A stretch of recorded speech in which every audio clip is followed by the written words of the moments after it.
Ladies and gentlemen, lockdown alert. Oh, people, listen to a broken voice from the street. The world is shaking. Not just your cities, not just your homes, but hearts are trembling.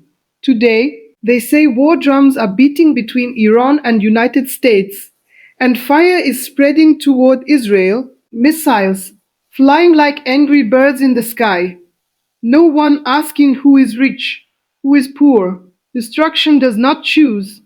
I heard they brought proposals, peace papers, promises written ink, but those papers were thrown back, rejected like dry bread on the roadside, because every side wants its own terms, its own victory.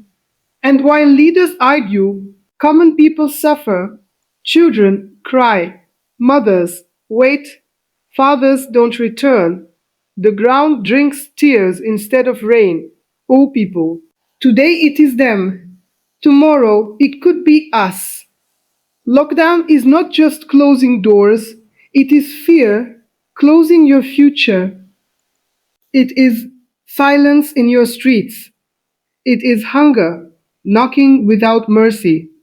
I am just a voice from the corner, no power, no home, but I see something clearly. When ego rises, humanity falls. When war begins, no one truly wins. Pray, reflect, hold your loved ones close, because when destruction walks, it does not knock before entering. When power rejects peace, the sound is not loud at first. It is not the explosion, not the siren, not the breaking glass. It is quiet, like a paper being pushed aside on a polished table, like a hand waving away a chance that could have saved lives. Somewhere, in rooms far away from dust and hunger, decisions are made with calm faces and firm voices. Words like proposal, terms, and strategy are spoken like they are just part of a game. But out here, on the street, those words turn into something else. They turn into empty plates, into sleepless nights, into mothers holding children tighter because something feels wrong in the air. You see, when powerful people reject peace, they don't reject it alone. They pass that rejection down like a curse, and it lands on the shoulders of those who never even knew there was a choice to begin with. The man selling bread at the corner, the woman washing clothes in a small home, the child chasing a ball in a narrow street, none of them were invited to that table. None of them were asked what they want. Yet somehow they are the first to pay when peace is thrown away. I stand here like someone forgotten by the world, watching how quickly life changes when tension rises. One day, people talk about normal things, prices, jobs, school, small dreams. The next day, whispers begin. They say war might come. They say things are getting worse. Shops close earlier.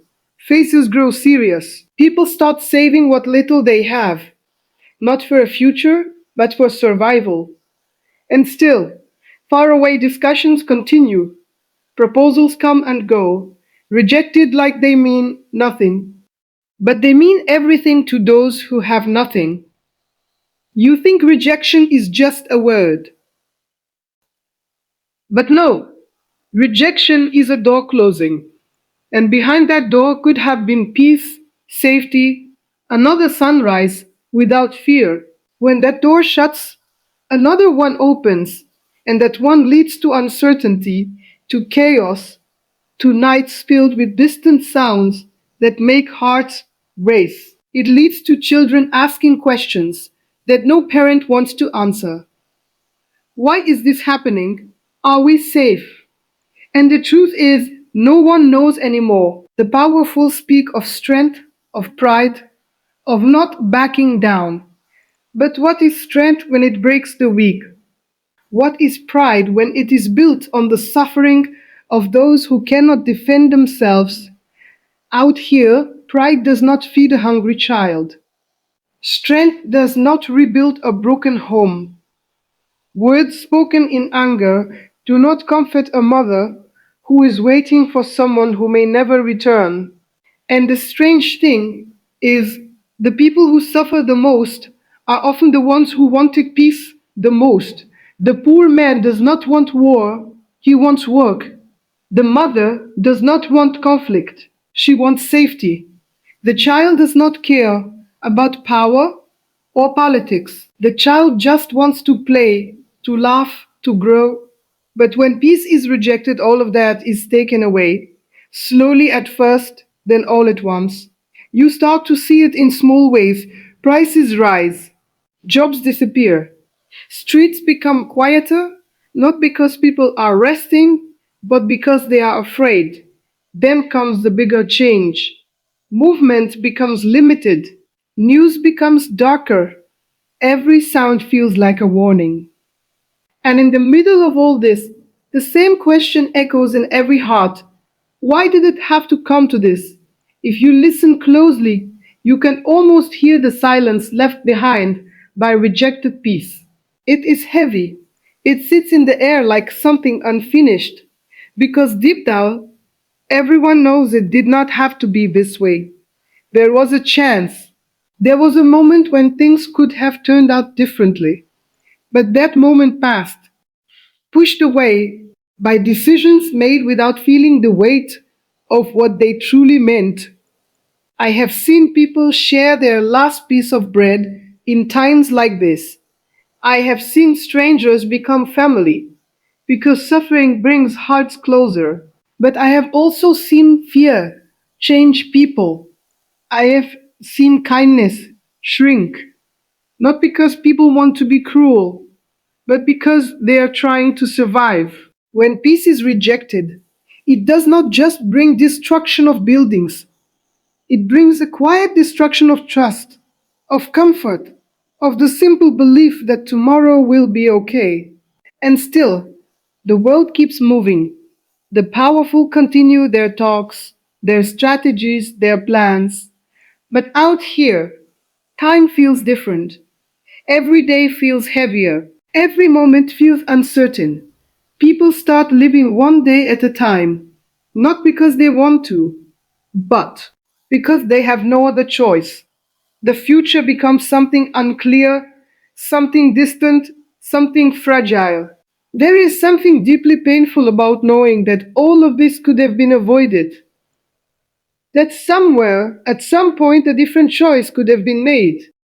A choice for peace, a choice to step back instead of forward into conflict. But that choice was not taken, and now the consequences are everywhere. In every tear, in every broken routine, in every silent prayer, whispered at night. You may not see it if you are far from it. You may only hear numbers, reports, updates, but behind every number is a life. Behind every report is a story. And those stories are not about politics or power. They are about loss, about fear, about people trying to hold on to whatever they have left. When power rejects peace, it creates a distance between decision and consequence.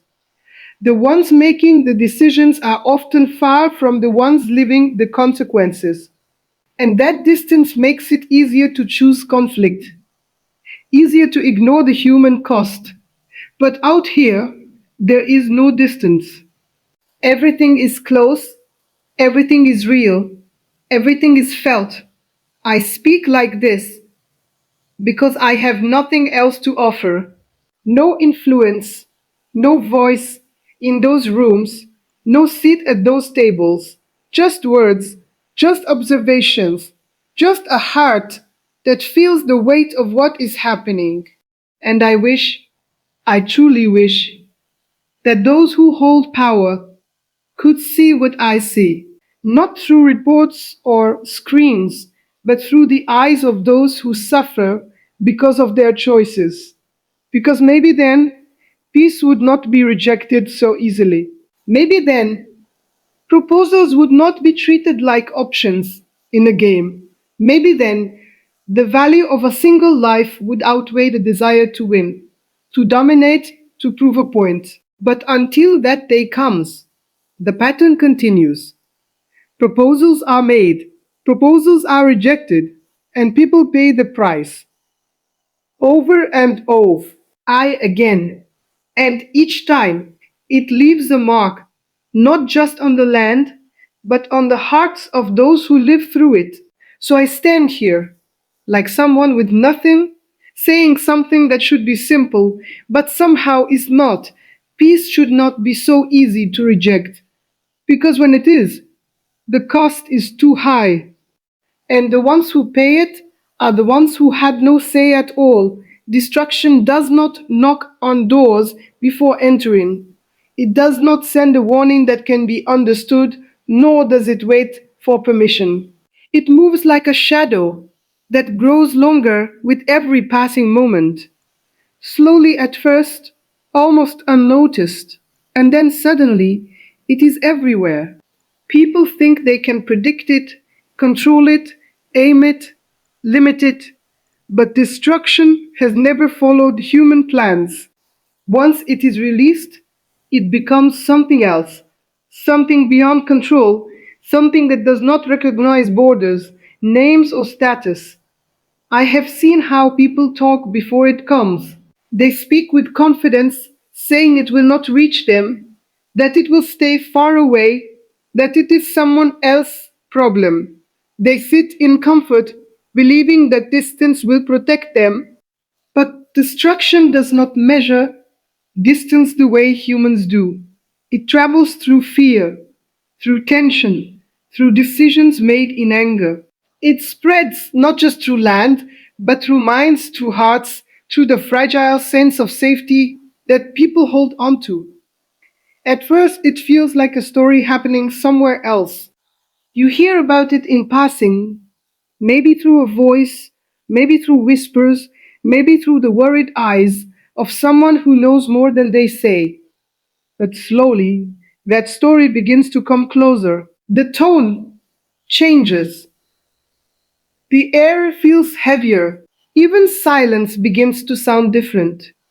It carries something inside it, something uneasy, something that makes people look over their shoulders without knowing why. Destruction does not ask who you are. It does not stop to see your struggles or your achievements. It does not care if you are rich or poor, strong or weak, powerful or forgotten. When it moves, it touches everything in its path. The walls that once felt strong begin to feel fragile.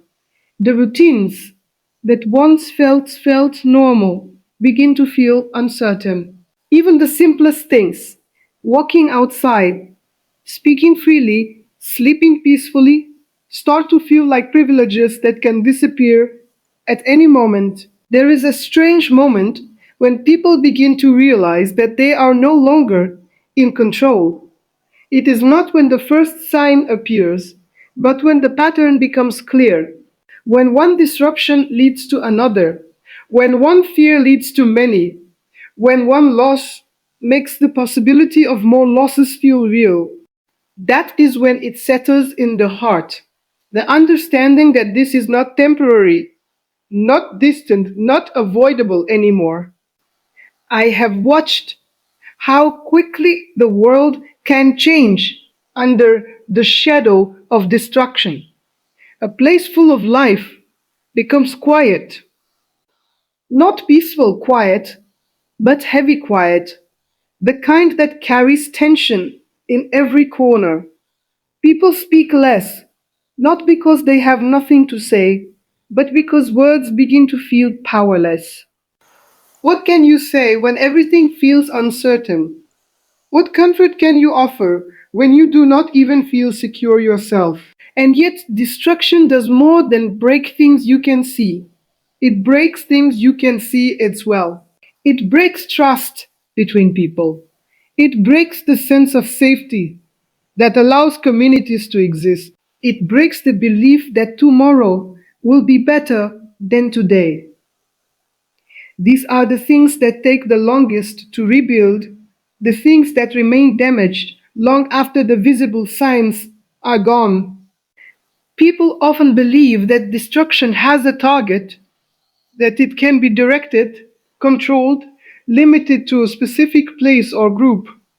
But history and the streets themselves tell a different story.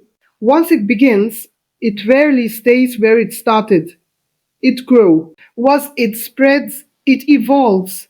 What begins as a conflict in one place can create fear in another.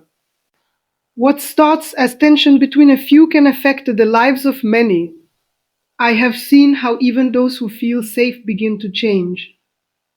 Their voices become cautious, their movements become limited, their thoughts become heavier, because deep down there is an understanding that no one is completely untouched. Even if the destruction does not reach your home, it reaches your mind. It reaches your sense of security. It reaches your ability to live freely without fear. There is something deeply unsettling about the randomness of it. The way it does not follow fairness or logic. One person loses everything, another survives without a scratch, and no one can fully explain why. This randomness creates a kind of fear that is hard to escape because it removes the idea that you can protect yourself through planning or preparation alone. It shows that sometimes being safe is not about what you do, but about circumstances beyond your control. And still, people try to hold on. They try to continue their lives as much as they can. They go to work if they can. They take care of their families. They find small moments of normalcy in a world that feels anything but normal. This resilience is powerful, but it is also a sign of how much they are forced to endure, because no one should have to adapt to destruction as a way of life. I speak from a place where survival is already a daily effort, and even here, the presence of destruction changes things. It adds another layer of uncertainty, another weight to carry. When you already have little, the threat of losing even that feels overwhelming.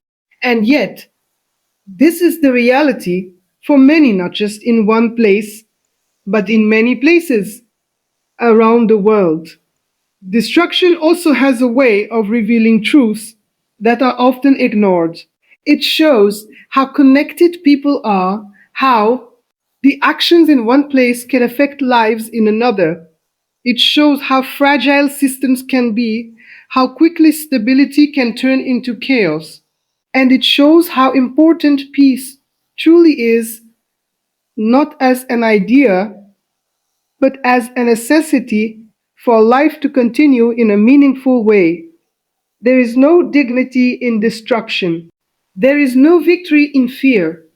These are things that may be spoken about in powerful speeches, framed as necessary or justified, but on the ground, they feel different. They feel like loss, like confusion, like a constant question of what will happen next. And perhaps the hardest part is the feeling of helplessness. The sense that there is nothing you can do to stop it, nothing you can say to change it, nothing you can hold on to that will guarantee safety. This feeling can be overwhelming, but it is also shared by many. And in that shared experience, there is a kind of silent understanding between people, a recognition that they are all facing something larger than themselves. Even in this, there are moments of humanity, people helping each other, supporting each other, finding ways to survive together. These moments do not erase the destruction, but they stand against it. They show that even when everything else is falling apart, the human spirit can still hold on to something good. But it should not have to be this way. People should not have to find strength in the face of destruction. They should not have to prove their resilience through suffering. The fact that they do is not a sign that destruction is acceptable, but a reminder of how much people are forced to endure when it is allowed to continue.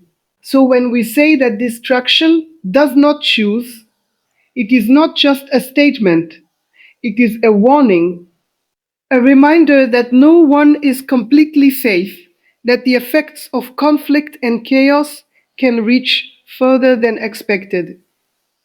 It is a call to understand the true cost of these actions, not just in terms of strategy or outcome, but in terms of human lives, human experiences, human pain. Because once destruction begins, it does not ask who deserves it and who does not. It simply moves forward, leaving its mark on everything in its path. And the only real way to stop it is before it starts, before it grows, before it becomes something that no one can control anymore.